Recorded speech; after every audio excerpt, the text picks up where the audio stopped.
Chapter 8 is going to be on decision making and business intelligence. Now, looking at this decision making, choosing from a range of alternatives. Now, as you know, I run a software development company. And basically, my job has come down to nothing more than making decisions. When I go in, there's a number of decisions I have to make, some of them very big and large and affect the company in a big way, and a lot of little small decisions. But at the end of the day, when I'm making these decisions, I've got to realize I have to make more right decisions than wrong ones in order for my company to thrive and to grow. So the decision-making process is more complicated for three reasons. We look at this, and the first one is that the concept of reality is hard to define. What this means is it's really hard to understand exactly what the environment is and what the conditions really are. When you're making a decision, you're making this based on how much do you really understand about the factors involved in that decision. The next one is that outcome results may come from good outcomes can come from irrational processes, or bad outcomes can come from good processes. What that really means is this goes back to the third rule of business, that nobody knows nothing. The concept there is that sometimes you can do everything wrong in a decision process and end up with a great outcome. This was a good decision. Even though the process was wrong and the fact that you did everything incorrectly, it still worked out. The other side of that is that you could do everything right. You go through the steps and you do all the processes exactly as you should, and you make a decision, and this decision ends up having catastrophic effects on your company. Now, looking at that, what does this mean? This means that sometimes people that come up with good outcomes from doing everything wrong assume that this was the correct way of doing it, continue to do so, and they do so at their own peril. They do so, and finally these decisions become detrimental, they make bad decisions, and the company's affected. The other side of that is you've done everything right and you come up with a bad decision. Do you blame the process or the fact that really in the end result, nothing is foolproof? And so this is what this means, is that what you do is you look at the process, not at the outcome, and you judge if the process is correct. Likewise, humans intend to be rational, but there's no limit on our cognitive capabilities. Again, what this really means is we're not as smart as we think we are, but we're not as dumb either. The whole thing there is that when we're looking at decisions, there's still going to be that gut factor, that feeling.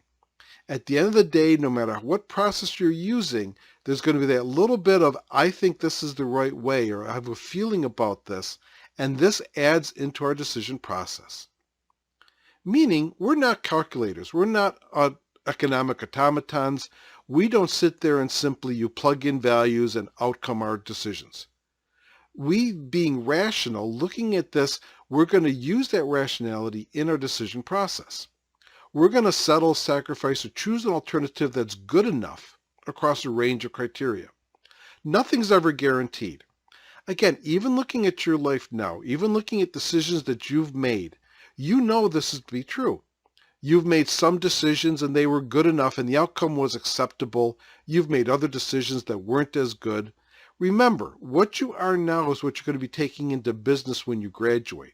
The tools and the way you approach life now is what you're going to be doing then. So looking at this, what are your processes now? How are you doing this? How can you improve on those processes? This chapter 4 then focuses on, or chapter 8, focuses on decision making by managers. And it's going to be supported by business intelligent systems. We're not going to be doing this by throwing darts at a dartboard and making guesses. We're going to be using tools to help us come to conclusions that are going to have more right outcomes than wrong. And a lot of this is going to be data-driven decision making. We're going to be doing this based on data that we turn into information. And remember, the most important commodity your company has is intelligence, is the information.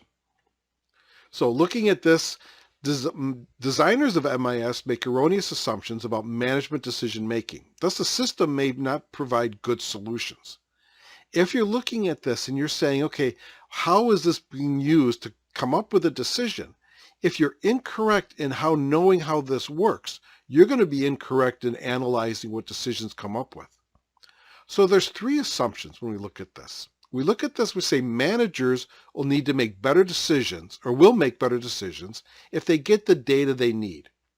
So that's one of our base assumptions.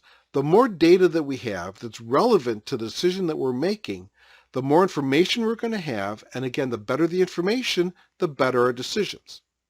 But if too many possibilities exist, better decisions will not necessarily be made, even with perfect data.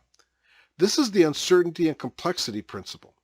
The idea that at some point, data and information overload actually impedes our ability to make a correct decision instead of helping it.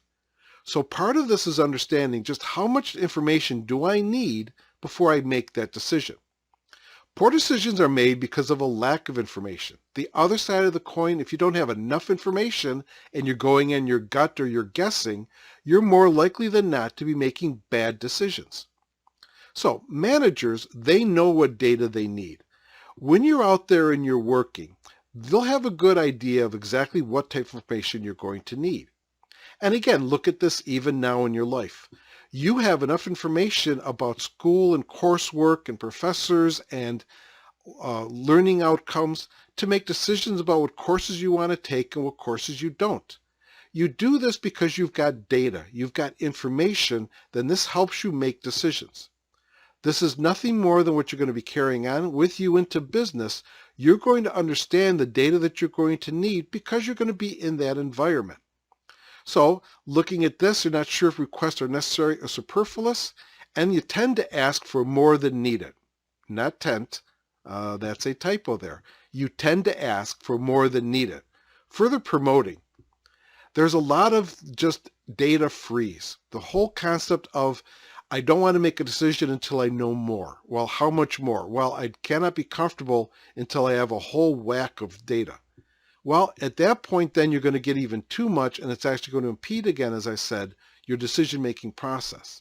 So learning just how much data is enough is part of the skill set you're going to have as a manager.